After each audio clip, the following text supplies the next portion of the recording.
कलिकाल सर्वगाचार्य समंतबद्ध स्वामी भगवान की, दादा गुरु बाबा सरत्नाकराचार्य भगवान विमल सागर जी गुरुदेव की, मम गुरुवर अध्यात्म योगी चर्या शिरोमणि आस्था के देवता आचार्य भगवान विशुद्ध सागर जी गुरुदेव की, द्वादशांग जिनवाणी माता की, श्रवण मुनि श्री यत्न सागर जी गुरुदेव की।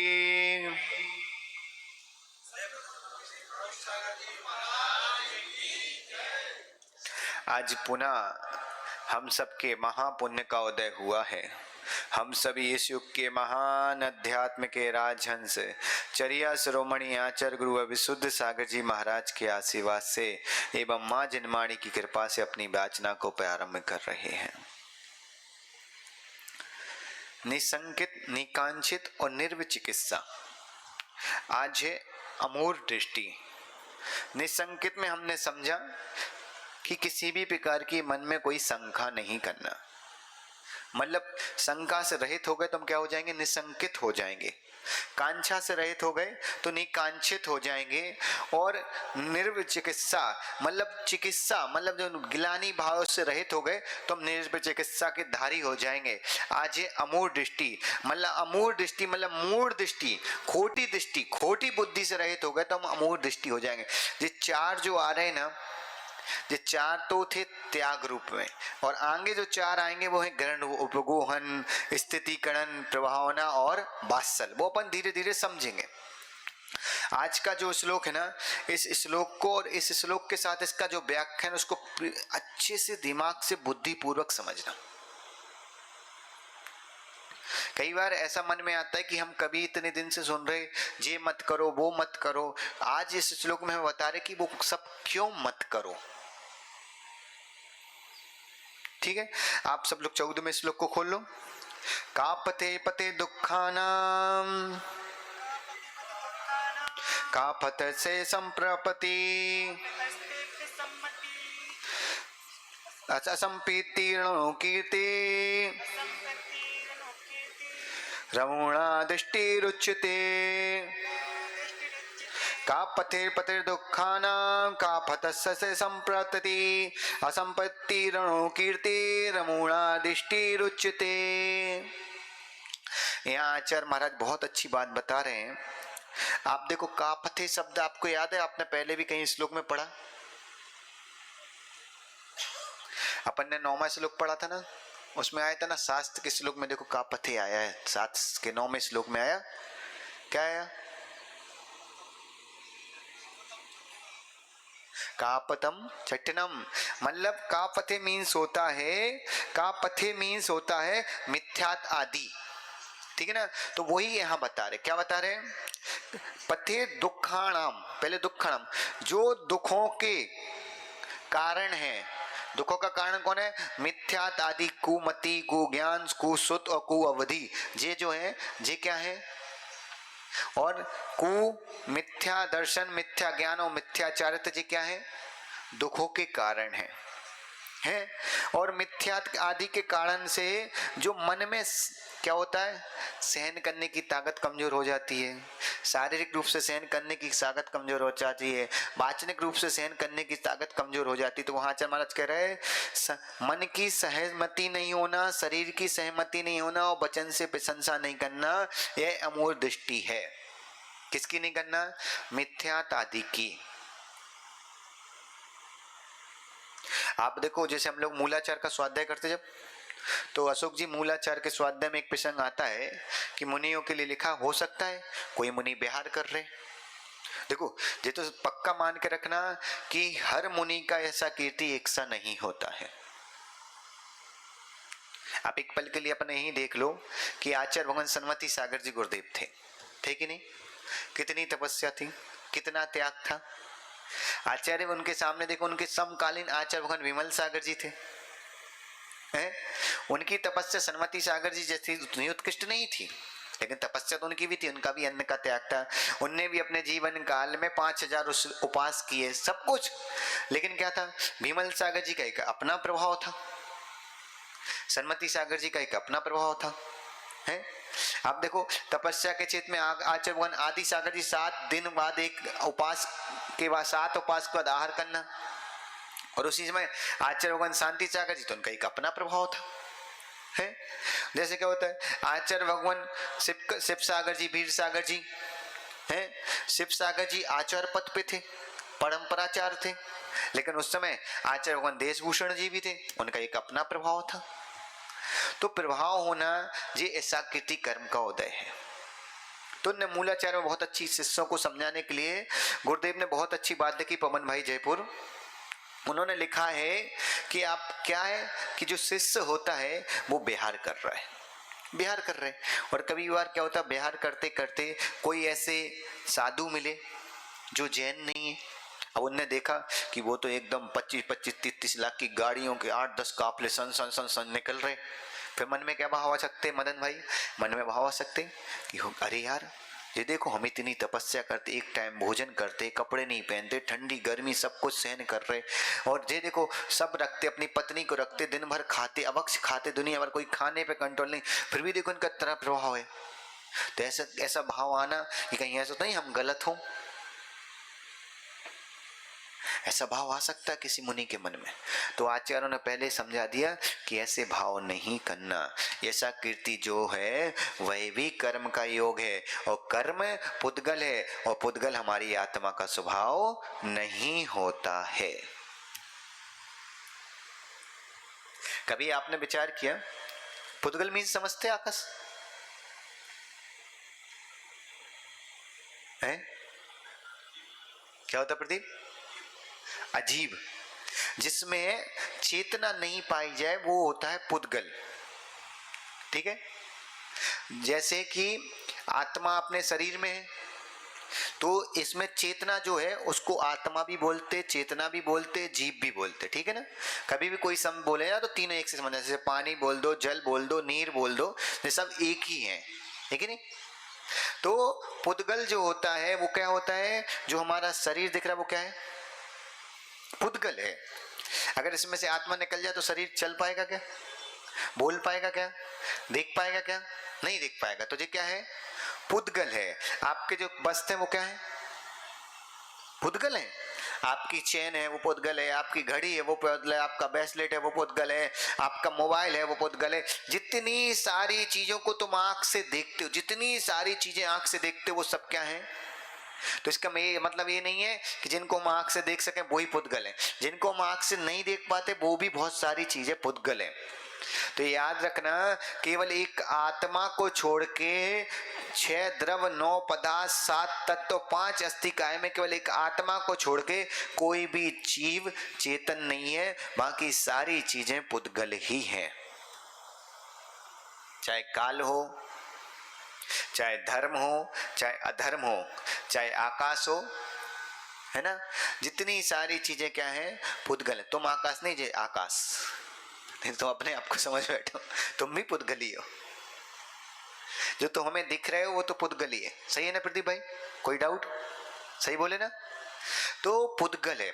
तो उसी तरह जो हमारी आत्मा में जो पाप करते पुण्य करते ना, वो भी बाबू क्या है, वो कर्म जो है वो पुद्गल है। ठीक है, तो जब पुद्गल है तो हम कौन है, हम कौन है, तुम कौन हो, पुद्गल की जीव, तुम कौन हो। अच्छा एक चीज बताओ आकाश, कि तुम शरीरों की आत्मा हो, क्या है, आत्मा ही हो। सन्मति पार्क में तुम्हें याद है, ए बिल्डिंग में 401 में तुम रहते हो, रहते, तो वहां तुम रहते हो, रहते ना, रहते ना वहां। पूरा फ्लैट किसका है, वो पूरा फ्लैट जो है वो किसका है, तुम्हारा है कि नहीं। अब मान लो एक पल के लिए तुम्हें अच्छे से समझाते, सुदीप गया, सुदीप को तो वैसे जाता नहीं है, उसका तो पासपोर्ट वीजे की समस्या उसने पहले ही व्यवस्था रखी, पासपोर्ट ही नहीं बनवाते उनके परिवार वाले। बहुत अच्छा है जी कि भाई इतने विदेश जाके क्या पाप करना भाई, इतनी इच्छा उन्हें देखना, इसलिए उन्हें पासपोर्ट का ही लफड़ा नहीं पाला आज तक, कि बनवाना ही नहीं है, कि जिससे पासपोर्ट बनेगा तो जाने के भाव होंगे, पासपोर्ट नहीं होगा तो जाने के भाव भी नहीं होगा। तुम्हें ये मत सोचना कि तुम केवल भारत को छोड़ के अगर तुमने बाकी जगह नहीं जा रहे तो उतने देशों के पाप से तुम बच रहे हो, प्रति दिन तुम्हें उतना पुण्य लग रहा है। एस के जैन साहब, अब मान लो तुम विदेश गए, अब विदेश गए तो एस के जैन साहब से अशोक जी किसी ने पूछ लिया कहां से आए, तो जी क्या बोलते, भारत से आए, इंडिया मत बोला करो, भारत के नाम पे भारत है, जैनी तो कम से कम भारत बोलो। कल आचार्य भगवान विद्यासागर जी ने कितनी अच्छी बात बोली। कल एक वीडियो आकाश सुना रहा था हम लोगों को, बोले जाने दो क्या, इंडिया को जाने दो और भारत को आने दो, है कि नहीं? तो हम भारत, जब कोई पूछता तो हम क्या बोलते, भारत से आए। फिर एस के जैन साहब अगर उसको भारत के बारे में जानकारी हो तो उसने पूछा भारत में कहां से आए, तो फिर क्या बोलते, गुजरात से आए। अब मान लो उसको गुजरात के बारे में जानकारी, तो फिर पूछे कहां, गुजरात में कहां से आए, बड़ौदा से आए। अब वो व्यक्ति किस्मत से बड़ौदा का ही विदेश में जाके शिफ्ट हो, उसने पूछ लिया बड़ौदा में कहां से आए, सनमती पार्क से आए। और मान लो उसने पूछा सनमती पार्क में कहां से आए, फिर ई टावर पे आ जाते, फिर ई टावर में कहां से आए, 501 से आए। अब 501 में कहां से आए, अभी और है 501 में, पूरे 501 में नहीं रहते तुम अपना एक खुद का तुम्हारा रूम है, उस रूम में रहते है कि नहीं अशोक जी, है? अब उस रूम में कहां से आए, तो उस रूम में तुम्हारा खुद का एक बेड है, उस पे रहते। अब रूम में भी देखो कितने छोटे हो गए तुम, हैं? और उस बेड में कहां से आए, जितने फिट के तुम हो उतने फिट की जगह पे तुम रहते। अब सोचो कि कहां थे तुम, भारत में। भारत से कहां तुम्हारी औकात आ गई, 6 फीट पे, है ना? तो इस बात को हमेशा याद रखना, चाहे करोड़ों कमा लो, चाहे कितनी जमीन जायदाद जोड़ लो, चाहे कितना भी पैसा कमा लो, कितनी भी जमीन कर लो, कितनी भी गाड़ी कर लो, कुछ भी कर लो, तुम्हें खाते समय थाली सोने की हो सकती है, रोटी तो गेहूं की ही लगेगी, है? पहनते समय तुम वस्त्र सोने के पहन सकते हो, लेकिन ढका तो केवल शरीर ही जाएगा। और कितनी भी जमीन हो, कितनी भी जायदाद हो, मरते समय 4x6 की जगह लगेगी, बाकी जमीन यहीं छूट के चली जाएगी, बाकी सब यहीं जाएगा।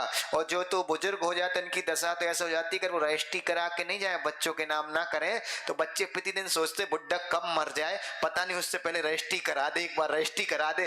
भाई तुम्हारी जब तक ही करते, जब तक तुम रजिस्ट्री करा दो, फिर उसका अगर 1-1.5 साल किसी के घर में हमने देखा, बहुत मरीज हो ना, हमने देखा कोई तो बिल्ले ही माँ बच्चे ऐसे मिलते जो माँ बाप की सेवा कर सके, तो यही सोचते, वो पता कितने प्यार से, गुरुदेव हमारी तो यही भावना है कि अब जी खत्म हो जाए, कितना कष्ट देख रहे, हमें समझ में आता, वो तुम्हें उनका कष्ट नहीं दिख रहा, तुम्हें उनकी सेवा करने में जो कष्ट लग रहा वो उसके लिए बोल रहे हैं। एक माता पिता जिसने जन्म दिया उनके लिए भी वो बालक सोच देता है कि जल्दी चले जाए तो हम सेवा से पीछा छूट जाए, ये तो तुम्हारी औकात है, और तुम बोलते हम भारत से आए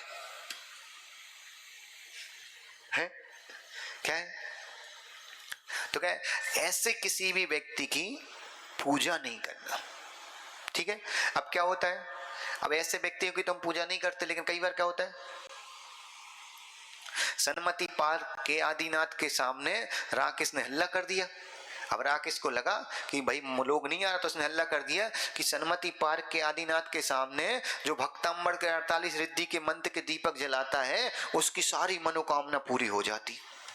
अब क्या होगा, अगर ऐसा हल्ला हो जाए राकेश, तुम्हें मालूम कितनी मार्केटिंग हो जाएगी, है? क्या होगा? अब जो व्यक्ति मान लो जो 10 साल से बड़ौदा में रहते रहते हो गए, और करीबन से करीबन सनमती पार्क 2018 में तो मंदिर हो ही गया, 2018 से 5 साल हो गए, 5 साल में एक भी बार नहीं आया, लेकिन अब देखना वो भी मिल जाएगा वहां।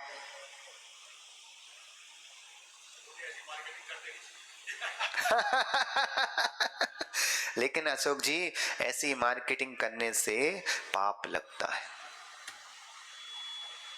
ऐसा नहीं। आप आदिनाथ भगवान के सामने जे मार्केटिंग करो कि आदिनाथ भगवान के सामने आप रिद्धि मंत्र के दीपक जलाओगे, आपकी मनोकामना पूर्ण होगी। कब होगी, ये भी बताओ कि आप भक्ति से जलाओगे तो उस भक्ति से आपके पाप कटेंगे, और पाप कटेंगे तो आपका नियम से पुण्य बढ़ेगा, और जब पुण्य बढ़ेगा तो वो पुण्य से आपकी इच्छाओं की पूर्ति अपने आप हो जाएगी। मना नहीं है। आप भगवान, हम भी बोलते कि आप भगवान जिनेंद्र के मस्तक पर जो व्यक्ति जिन अभिषेक करता है उस व्यक्ति को कभी भी दरिद्रता आ ही नहीं सकती। लेकिन याद रखना, केवल अभिषेक करने वाले व्यक्ति को नहीं, जो भक्ति पूर्वक अभिषेक करता है उस व्यक्ति को कभी भी दरिद्रता नहीं आ सकती। और अगर उसका तीव्र पाप कर्म का उदय होगा, तीव्र असाता कर्म का उदय होगा, उसके पास धन नहीं लिखा होगा, उसको अंतराय कर्म का तीव्र उदय होगा, उसके बाद धन नहीं मिलेगा। लेकिन याद रखना, अभिषेक करते रहो करते रहो, इतना पाप कटेगा, इतना पाप कटेगा। और जब वो पाप कट के एक दिन पुण्य का बीज उगेगा ना, तो इतना धन का फल मिलेगा, इतना धन का फल मिलेगा कि आप कल्पना भी नहीं कर सकते। लेकिन कब होगा? जब आप भक्ति से करोगे। यस्मात् क्रिया ना फलंती भाव शून्य। उन्होंने कहा यस्मात् क्रिया, आप कोई भी क्रिया कर रहे हो, अगर आप उसको भाव से शून्य होकर क्रिया कर रहे हो तो वह क्रिया कभी भी आपको फलदायी नहीं हो सकती। आपको याद हो, क्रिया तो बहुत दूर की बात है। छोटे छोटे बच्चे देखे वो टीवी देख के भोजन करते, मोबाइल देख के भोजन करते। और आज तो सबसे बड़ी चीज है कि वो देख के नहीं करते, उनकी माँ दिखा के करती बड़े चाव से।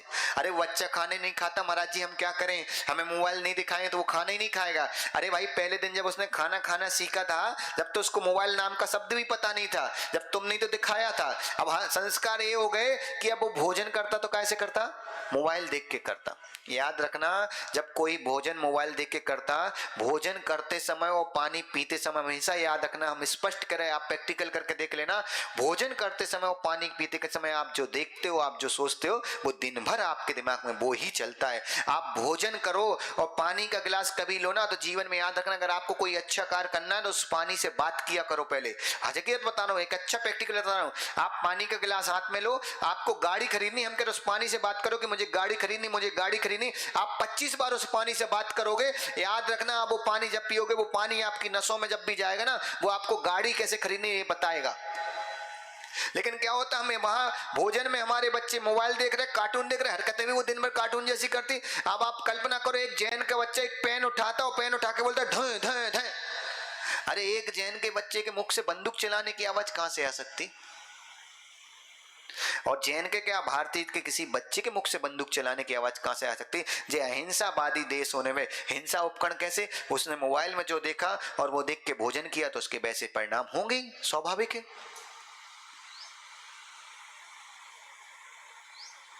और एक चीज बताऊं, आपको बड़ा आश्चर्य लगेगा, इतनी सारी चीजें करके हम क्या सिखा रहे हैं बच्चे को? धर्म तो हम पहले भी नहीं सिखा पा रहे, और जो लोक व्यवहार की चीजें उनसे भी हमने दूर कर दिया। दिलीप भाई, छोटे में तुम्हें याद हो, तुम्हारे घर में तुम्हारे पापा के दोस्त आते हो या तुम्हारे बड़े भाई के दोस्त आते हो, कोई बुजुर्ग रिश्तेदार आता, तो क्या होता था? परंपरा थी कि माँ बाप के सहारे के पहले तुम पैर छू के आते थे। ऐसी परंपरा रहती थी कि हमारे घर में हमारे पिताजी की उम्र का या उनका दोस्त या हमसे कोई बड़ा व्यक्ति आता था, रिश्तेदार कोई मेहमान आए, तो हम सब जाकर उनके पैर छू के आते थे, ढोक देते थे, जिसको हम बोलते थे। परंपरा बहुत अच्छी थी। आज स्थिति ऐसी है कि तुम अपने बच्चे से किसी से ढोक तो दिलवा के दिखाओ, वो तुम उसको ढोक दिलाने की बोलती है, आंखों से ऐसी ज्वाला मारता है कि तुम भस्म हो जाओ। संस्कार क्या है? हमने उसको संस्कार नहीं दिए, हमने कहीं ना कहीं संस्कार की कमी की। हमने मोबाइल के संस्कार दिए तो उसके अंदर मोबाइल के संस्कार आए।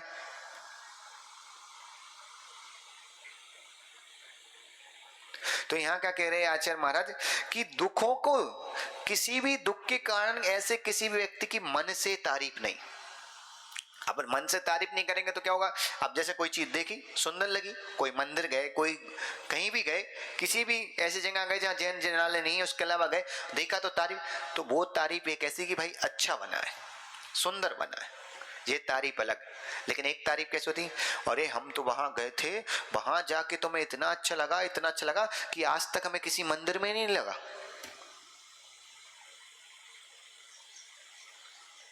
तो इसका मतलब क्या हुआ कि अभी तुम अच्छे से मंदिर गए ही नहीं, तुम्हारी क्या गलती है? अरे क्या होता है, कई बार क्या होता है कि हम ऐसे ऐसे व्यक्तियों की बातें सुन लेते हैं।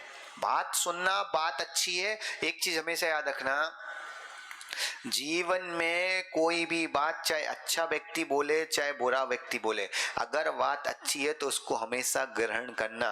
बात कोई छोटा बोले या बड़ा बोले, अमीर बोले या गरीब बोले, साधु बोले या साबक बोले, अगर वो बात हित के लिए है, अगर हित के लिए है वो बात है, तो आप हमेशा ग्रहण करो। ये मत देखो कि कौन बोल रहा है। हमेशा याद रखना, लड़ाई के बहुत सारे कारण बच जाएंगे। तुम एक सूत्र याद रखो, जब बात कीमती हो तो व्यक्ति को भूल जाओ, और व्यक्ति कीमती हो तो उसकी बात को भूल जाओ। कोई व्यक्ति ने अच्छी बात बोली, उसकी बात को ग्रहण कर लो, उस व्यक्ति को भूल जाओ कौन था है। अगर कोई व्यक्ति ने गाली दे दी तो उसकी बात को भूल जाओ, व्यक्ति को ग्रहण करो। हमें व्यक्ति की जरूरत है, उसकी गाली की जरूरत नहीं है। अगर ये सूत्र तुमने अपने जीवन में उतार लिया तो आधी लड़ाई तो तुम्हारी आज ही रुक जाएंगी। क्या हुआ, एक नगर था। ये कहानी बिल्कुल दिमाग में रखे अच्छे से सुनना। आचार्य रविशरण स्वामी ने 11वें पर्व में पद्म पुराण में लिखी है। एक नगर था दिलीप भाई, और वहां के राजा जो थे ना, या यति नाम के राजा राज करते थे। और उनके नगर में गुरुकुल था, और उस गुरु का संचालन करते थे क्षीर कदम नाम के गुरु, क्षीर कदम। और जब वो संचालन करते थे तो वहां बहुत सारे बच्चे पढ़ते थे। उनमें से 3 बच्चे प्रमुख गए। कौन कौन सा? एक गया बसु, जो राजा का पुत्र था। दूसरा गया नारद, जो एक वैश्य का पुत्र था, व्यापारी का पुत्र था। और तीसरा था स्वयं क्षीर कदम का बेटा पर्वत। क्या था? पर्वत था।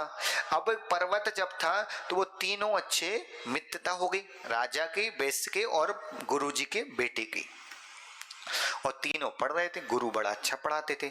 लेकिन एक दिन घटना क्या घटी कि बसु राजा के पुत्र, बसु जो राजकुमार था, उससे कोई गलती हो गई। अब गलती हो तो गुरु के लिए तो चाहे वैश्य का बेटा हो, चाहे स्वयं का बेटा हो, चाहे राजा का बेटा, पुत्र शिष्य तो शिष्य ही होता है, सब समान होते है कि नहीं। तो क्षीर कदम ने उसको डांटा और उसको सजा में भोजन का त्याग दे दिया कि आज तुझे भोजन नहीं मिलेगा। लेकिन क्षीर कदम की जो पत्नी थी वह बड़ी दयालु थी। उसने चुपके से, जैसे क्या होता पिताजी कभी डांट दे तो माँ क्या करती, धीरे से बच्चे को पुचकार लेती। नहीं पुचके तो फिर क्या होते, उसके जो पैसे रखे थे ना खोपचे में दगे हुए हैं, वो उनमें से एक आध नोट निकाल के उसको देती, चल जा आइसक्रीम खाया, कुछ करा। अब आजकल नहीं होता, आजकल तो पिज्जा खाया, बर्गर खाया, ये वाला जमाना आ गया, आइसक्रीम वाला तो गया है? तो क्या होता है, तो उसने भी उनको धीरे से भोजन दे दिया। और उसने क्या कहा कि माँ आप हमारी हमेशा मदद करती हो, जिस दिन आपको जरूरत पड़े आप आदेश करना, हम आपकी मदद करेंगे। पर्वत के साथ उसके पिता क्षीर कदम एक दिन वन जंगल के लिए गए, कुछ सामान वगैरह के हिसाब से जड़ी बूटियों को लेने। और जंगल में जब वो गए तो जंगल से उनने क्या कहा, वहां एक दिगंबर जैन मुनि को देखा। उनने मुनि को देखा तो क्या कहा पर्वत से कि तुम वापस अपने घर जाओ, हम यहीं थोड़ी देर रुकेंगे। शाम हो गई, शाम तक वो वापस नहीं आए। दूसरे दिन सुबह हो गई, सुबह तक वापस नहीं आए। फिर देखा गया, पता किया गया तो क्षीर कदम ने मुनिराज से जैनेश्वरी दीक्षा ले ली और वो भी मुनि बन गए। अब यहाँ मुनि बन गए। उनकी पत्नी को बड़ा क्रोध आया और वह, उसकी पत्नी जैन धर्म की विरोधी हो गई। और माँ विरोधी होने से क्या होता है, माँ जैसा बोलती है वैसा बच्चा बोलना स्वाभाविक शुरू हो जाता है। आप कभी भी देखना, बच्चे के खाने पीने की स्टाइल माँ बाप पे चली जाती, जैसा माँ बाप बोलते वो स्टाइल। आप देखो बहुत सारे छोटे छोटे बच्चे हैं, हमने देखा अपनी सन्मति पर में, अब उन बच्चों की हरकतें देख के हम पता चल जाता है जी पिता पे गया है कि माँ पे गया। आप खुद नोटिस करो, उनके बोलने की स्टाइल, उनके चलने की स्टाइल, उनके उठने बैठने की स्टाइल, सारी की सारी वो तुम्हें देख देख के सीखते हैं। इसलिए याद रखो कि तुम अच्छे संस्कार नहीं दो, केवल तुम अच्छे से रहो, उनमें तो अच्छे संस्कार अपने आप आ जाएंगे है। और क्या हुआ, पर्वत ने हुआ, अब वो पर्वत क्या हुआ, उस गुरुकुल को आगे चलाने लगा। बसु राजा के जो पिता थे या यति, उनको पता चला कि क्षीर कदम गुरु ने दीक्षा ले ली, तो उनने भी मुनि दीक्षा ले ली और बसु को राज दे दिया। अब ये तीनों अपने अपने शहर चले गए। अब एक दिन घटना घटी कि पर्वत अपने जो स्टूडेंट थे उनको पढ़ा रहा था शिष्यों को, और उसमें एक शब्द निकला अज, और उसने अज का अर्थ कर दिया पशु। अज, आ और जा, अज, और अज का अर्थ क्या कर दिया माँ? पशु। और उसने जब अज का अर्थ पशु कर दिया तो वो बात फैल गई, लोगों को लगा कि अज का अर्थ पशु नहीं होता, लेकिन उन्होंने पढ़ाया तो कुछ लोग पशु मानने के लिए तैयार थे। उन्होंने कहा भाई इतना बड़ा ब्राह्मण का बेटा है, क्षीर कदम का बेटा है गुरु का, तो स्वाभाविकता इसको ज्ञान होगा, गलत नहीं होगा, तो कुछ लोग इसीलिए मान लेते। जैसे तुम लोग ना, कोई अच्छा व्यक्ति बोल दे, बड़ेदार वाला व्यक्ति, तुम आधी बात है तो जब भी स्वीकार कर लेते, सोचते नहीं कि वो गलत है भी कि सही है, बस वही हुआ प्रदीप। और उसने अर्ज का अर्थ क्या किया? पशु। और बात नारद के कान में पड़ी, नारद भी उसी गुरुकुल में पढ़ा। नारद बोला नहीं, अपने गुरु ने अज का मीन्स बताया था बीज रहित धान, जिस बीज को उगाया ना जा सके वो जो धान है उसका मतलब होता है अज। उसने कहा नहीं, बात बढ़ती गई, उन दोनों के सामने बहुत सारे लोगों के पीछे शर्त लग गई, अगर किसी व्यक्ति की बात गलत निकली तो वो व्यक्ति अपना पूरा परिवार छोड़कर जीवन भर वन में रहेगा। शर्त लग गई। जो गुरु माँ थी उनको पता चला, गुरु माँ को पता था कि अच का मीन्स पुराना जो धान होता है जो उग नहीं सके, ऐसा बीज रहित धान को अज बोलते हैं, उड़द वगैरह जो रहते ना उसको। तो उनने कहा भाई, उसने लगा कि यार ऐसे में तो निर्णय होगा, तो मेरा पर्वत तो मुझे छोड़ के पहले तो पति चला गया, अब जी भी चला जाएगा। उसने कहा क्या करें? उसको याद आ गया कि राजा बसु से उनका एक वरदान रखा हुआ था। वो राजा बसु के पास गए और उनने राजा बसु से कहा कि बेटा देख, तुमने मेरे से बोला कि जब आपको जरूरत पड़ेगी तो तुम मेरी मदद करोगे। उनने पूरी घटना उनको बता दी, और राजा बसु भी इतना बुद्धिहीन रहा कि उसने भी वो बात स्वीकार कर ली। अब सुबह क्या हुआ, जनता के बीच में लड़ाई होते होते बहस होते होते जब बहुत सारे प्रमाण दिखाए, कोई मानने के लिए तैयार नहीं, होते होते राजा बसु के पास पहुंचे। और राजा बसु का सिंहासन जो था ना 7 फीट ऊपर आकाश में ऐसा रहता था, नीचे कुछ नहीं, बेसमेंट दिखता नहीं था, 7 फीट ऊपर था। ऐसा लगता था जैसे हवा में हो है। और वह सिंहासन हवा में नहीं था, स्फटिक का पत्थर होता बिल्कुल ट्रांसपेरेंट वाला। पवन जी बैठा अपना डायमंड, ये रत्न वाले, इनसे पूछ लो ऐसे होता कि नहीं स्फटिक, जिसको देख के आप समझ नहीं सकते, उसके उस पार इस पार दिखता है, ऐसा प्योर स्फटिक का पत्थर था। और उस स्फटिक के पत्थर के ऊपर वो सिंहासन 7 फीट ऊपर लगा हुआ था। वो बिल्कुल ऐसा लगता था कि राजा बसु प्रसिद्ध थे कि वो हमेशा सच बोलते हैं, इसलिए वो हवा में उनका सिंहासन रहता है। और राजा का सिंहासन तो बहुत दूरी होगा, स्वाभाविकता वहां तक कोई पहुंच ही नहीं पाता था, छूना तो बहुत दूर की बात। आदमी कौन रिक्स लेगा कि हाथ से छूने के चक्कर में अपनी गर्दन कौन कमाएगा? तो राजा बसु ने जब सभा में पूछा गया तो नारद ने बोला कि आप खुद बताएं कि क्षीर कदम जो गुरु हमारे थे उन्होंने पर्वत की बात को सही, पर्वत ने जो बोलाया मांस पशु वो सही था कि मैंने जो बोला वो सही था? यहां बहुत गौर से सुनना, सत्य की महिमा देखना आप। और जैसे ही राकेश बसु राजा ने कहा कि पर्वत सही बोल रहा है कि अच का मीन्स पशु होता है, उसी तरह जैसे ही उनने बोला स्फटिक के ऐसे टुकड़े फटे जैसे किसी ने बादल फाड़ दे के पानी गिरता ना, ऐसे ही स्फटिक फटा और राजा बसु सिंहासन समेत नीचे धड़ासाई जमीन पे गिर गया। नारद ने बोला देखो, आपने असत्य बोला, इसलिए आपको जो सत्य की प्रतिष्ठा थी कि आप आकाश में रहते हो वो प्रतिष्ठा टूट गई। अभी भी आपको मौका है, आप अभी भी स्वीकार कर लो कि बीज रहित धान होता है। लेकिन उसने स्वीकार नहीं किया अहंकार के वशीभूत होकर, और उसी समय ऐसी घटना घटी कि जमीन फटी और राजा बसु उसमें जाके गिरा और मरकर वहां से सीधा 7वें नरक में गया।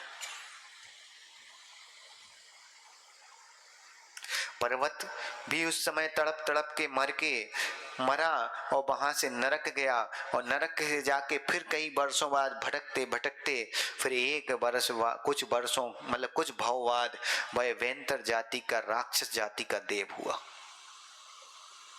अब वो जब राक्षस जाति का देव हुआ तो उसके मन में आया कि मैं ऐसे ऐसे कष्टों को सहन किया। उसने उस समय विश्वास कर लिया कि कुछ भी हो जाए मैं मांस को ही प्रतिष्ठित दिला के रहूंगा। और उस व्यक्ति ने देखो कितना कष्ट, नरक का कष्ट सहन किया, बेंतर जाति का देव हुआ, महावी कष्ट, मतलब उसको वो कष्ट नहीं दिख रहा। अपना अभिमान तो देखो, मान अभिमान कितना होता, अभिमान समझना। अभिमानी व्यक्ति कभी भी कुछ कर सकता है, याद रखना। अगर किसी के सम्मान को ठेस पहुंचे तो फिर वो ये नहीं दिखता कि क्या धर्म है क्या अधर्म है, उसको तो केवल एक ही दिखता है कि मेरे मान की पुष्टि कैसे हो। और उस व्यक्ति ने वहां से निकलकर एक मनुष्य का भेष बनाया, एक हाथ में कमंडल, धोती दुपट्टे, मस्तक पे तिलक, गले में माला, ऐसा भेष बनाया जटाधूधारी। और उसने पता क्या कहा कि मैं ब्रह्मा हूँ, मेरे से कुछ भी पूछ लो मैं सब बता देता हूँ। और स्वाभाविकता था कि बेंतर था तो अवधि ज्ञान था तो सब बता ही सकता था। उसके शिष्य बनना शुरू हो गए। शिष्य बने तो उसने पता क्या पता चलाई, उसने पता चलाई सुदीप भाई कि जो जानवर हैं वो मैंने इसलिए बनाए कि उनकी आहुति दो, उनको मारो, उनको पीड़ा दो। और इनको जब तुम मारते हो पीड़ते हो तो ये हिंसा हिंसा नहीं, धर्म के नाम पे की गई हो हिंसा हिंसा नहीं, वो अहिंसा ही होती है। ऐसा उसने विचार करके लाखों जीवों की आहुति दिलाई और बोला तुम इनको आहुति देते हो, जब ये यहाँ से मरेंगे तभी तो जाके इनको स्वर्ग मिलेगा, क्योंकि इन्हें अपने शरीर को धर्म के लिए सौंप दिया। और उसने क्या किया, नर में एक यज्ञ शुरू किया। उसमें लोगों ने पता नर में एक यज्ञ में क्या किया, मनुष्य ने दूसरे मनुष्य को अग्नि में जलाना शुरू कर दिया। गो में एक यज्ञ चला, उसमें गायों को जलाना शुरू कर दिया। यश में एक यज्ञ चला, उसमें घोड़ों को, ऐसे जानवरों को जलाना शुरू कर दिया। यहां तक उसके मन की तृप्ति नहीं हुई। अब वह भोगी था, इच्छाओं को भोगने वाला। और उसने क्या किया, सोतामणि नाम का यज्ञ चलाया। इसमें क्या होता है कि मदरा का पान अगर इस यज्ञ के अंदर दारू पीते हो तो उसमें कोई पाप नहीं लगता है। और यहां तक कि आप देखो, यहां तक कि देखो कि कितने पापी लोगों ने कितना पाप फैलाया है। कितने पापी लोग हैं जिन्होंने पाप फैलाया, इतना पाप फैलाया, इतना पाप फैलाया कि हिंदू ग्रंथों में भी कहीं भी शराब को छूना पुण्य नहीं लिखा, उन्हें पाप लिखा।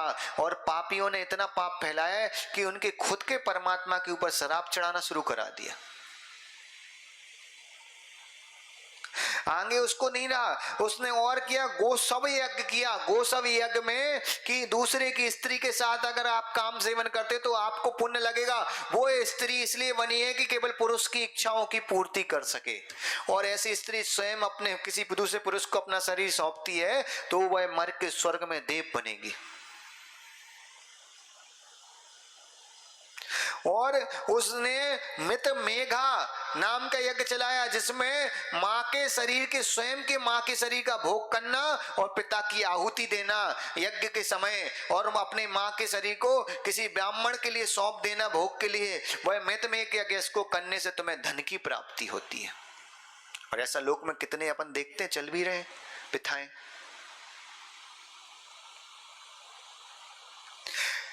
हिंदुओं के यहाँ दुर्गा अष्टक है। दुर्गा अष्टक में लिखा है, दुर्गा के शब्द हैं कि हे शिव, जो मेरे नाम पे किसी जानवर की बलि देता है, जो मेरे नाम पर किसी मूक जानवर को मारता है, बलि देता है, तो आप उसको इतना पीड़ा देना, इतना पीड़ा देना कि उसको कोकुल नाम के नरक में, 7वें नरक में उसको भोगना, और इतना कष्ट देना कि उसको पता चले कि किसी जानवर को मारने को क्या कष्ट होता है। दुर्गा अष्टक हिंदू ग्रंथ में ऐसा लिखा हुआ है। क्या समझे आप, बताओ क्या हो सकता है। और यहां तक कि पता आपको ये चीज तो कई बार कई मंदिरों में देखने मिली होगी, कपट पूर्ण यज्ञ। इस यज्ञ में क्या होता है, कछुआ होता है, कछुआ है ना, कछुआ की पीठ पे कपूर जलाना। और आप सोचो कछुआ के ऊपर आप कपूर जलाओगे, वो जलेगा नहीं क्या। और उसमें कपूर लकड़ी आदि उसकी पीठ पे जलाना और फिर उसमें आहुति देना। और उन्होंने क्या किया कि अगर कछुआ ना मिले तो क्या करो, एक ऐसे व्यक्ति को बनाओ, उसके ऊपर पूरा पीली हल्दी पे लेप करो और उसका सिर मुंडन करा दो, और मुंडन करा के उसको पूरे गर्दन तक जो उसको पानी में गड़ा दो, और पानी में गड़ाने का तो उसके सिर पे ऐसे लकड़ी जला के उसके ऊपर आहुतियां दो।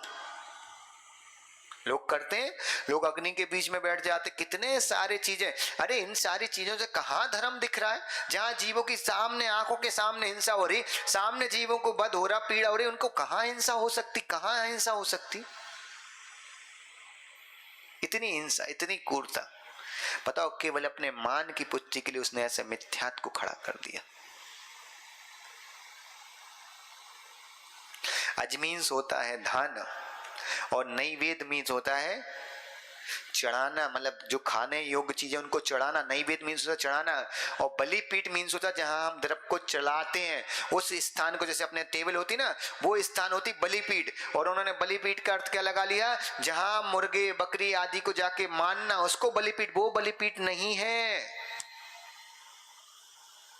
एक बात याद रखना, कभी किसी कसाई को, किसी जीव को काटते हुए मारते हुए देखो तो महावीर के संदेश को हमेशा याद रखना, यही भावना भाना कि हे परमात्मा इन जीवों की रक्षा हो जाए। लेकिन जो काट रहा ना, उसके प्रति भी क्रूर परिणाम मत करना। जे महावीर की अहिंसा है। महावीर ने कहा कि कोई तुम्हें लाठी भी मारे तो उसको बुरे शब्द मत बोलो। वहां कोई जीव को मार रहा तो यही भावना भाना हमेशा जब भी दिखे याद रखना। कभी सड़क से निकलो, कोई मुर्गा, कोई मछली, कोई जानवर कटता हुआ पिटता हुआ दिखे तो एक ही भावना भाना कि हे परमात्मा इस जीव की रक्षा हो, और जो व्यक्ति काट रहा है वह भी केवल ज्ञान रूपी लक्ष्मी युक्त, उसके अंदर भी परमात्मा है। उस जीव को भी सद्बुद्धि दो को ऐसे पाप को बच सके। और याद रखना, जो कट रहे हैं ये वे ही लोग हैं जिन्होंने पूर्व में काटा है, आज वो कट रहे हैं। और आज जो काट रहे हैं, याद रखना वो आगे कटने की व्यवस्था कर रहे हैं। जो व्यक्ति मांस खा रहा है, याद रखना आगे चल के उसको भी कोई ना कोई नियम से खाएगा। ऐसा जैन ग्रंथ नहीं, ऐसा हिंदू ग्रंथ भी बोलते हैं। तो यहां से जे मूर्ता की व्यवस्था चालू हुई और धीरे धीरे चलती गई। और अशोक जी, उस व्यक्ति ने पता है इसके लिए क्या किया? बहुत समझदार था। 2 मिनट और लेंगे। वो इतना समझदार था, उसको मालूम था कि कोई बात नहीं मानेगा तो क्या करेगा दिलीप भाई? उसने एक अच्छे पुराने ताड़पत्र पे ग्रंथ लिखा, और उस ग्रंथ को ले जाके पता क्या, राजा के उद्यान में रात्रि में जाके गाड़ दिया। अब बेहतर देव था तो कुछ भी कर सकता, नहीं देखेगा किसी, और गाड़ दिया। और कुछ दिनों बाद क्या कहा कि महाराज हमें ऐसा ऐसा स्वप्न आया। और उसने अपनी माया से पवन भाई क्या किया, नगर के कुछ लोगों को भी वैसे ही स्वप्न दिखा दिया, और यहाँ तक कि राजा की पत्नी को भी दिखा दिया। अब जहां पत्नी बोल दे तो वहां कहां राजा की चलती? आज तुम्हारी नहीं चलती तो पहले भी नहीं चलती थी। और एक दिन राजा को भी वही स्वप्न आया। जब राजा को लगा कि सबके दिमाग में मामा जी एक सही स्वप्न आ रहा, दिनेश भाई सबके दिमाग में एक सा स्वप्न आ रहा, मतलब कहीं ना कहीं स्वप्न सत्य है। और राजा ने उसके कहने पे खुदाई की, एक बक्सा निकला, उस बक्सा में वो ग्रंथ निकला, और उस ग्रंथ को उसने यज्ञ का सबसे महत्वपूर्ण ग्रंथ मानकर जीवों की बलि चढ़ाना, मदरा का सेवन करना, मांस खाना, ये सारी प्रथाएं चालू करा दी। उसका उद्देश्य था कि मैंने नरक के कष्ट भोगे तो संसार के हर प्राणी को नरक के कष्ट भुगवाऊंगा, क्योंकि इन लोगों के विरोध के कारण ही मुझे नरक जाना पड़ा। इसलिए उसने इतना अभिमान में आके ऐसे मिथ्यात्व को चलाया। और याद रखना, कितना भी सुख किसी मिथ्यात्व को मानने में तुम्हें मिलता हो, याद रखना वो सुख केवल इस पर्याय का है। मिथ्यात्व को पूज लिया तो भाव भाव में तुम्हें कष्ट ही मिलेगा। 7 में 7 फीट के ऊपर के सिंहासन वाला व्यक्ति झूठ बोलने से, मिथ्यात्व की पुष्टि करने से 7 में नरक में जा सकता है। ये रविशरण स्वामी के वचन है, और आचार्य के वचन कभी भी झूठे नहीं होते। इसी मंगल भावना के साथ कि हम इन सब चीजों को सीखें, और 4 हमने गुण सीखे। कल बिल्कुल तैयार हो क्या ना, कल से उपगोहन समझना है। उपगोहन का मतलब पता क्या होता है? अभी जो हम दिन भर करते रहते ना, अरे दिलीप तुम्हें पता राकेश ऐसा है, अरे अशोक जी तुम्हें पता कि अविनाश ऐसा है, वो कल पता चलेगा कि एक करने से तुम्हें क्या फल मिलता है और नहीं करने से क्या पुण्य मिलता है। कल हम संवंतबद्ध स्वामी से उपगोहन सीखेंगे कि कैसे हमें दूसरे के दोष देखकर कैसे शांत रहना चाहिए, और शांत रहने से क्या क्या होता है। इसी मंगल भावना के साथ बोले आचार्य गुरु अविशुद्ध सागर जी महाराज की।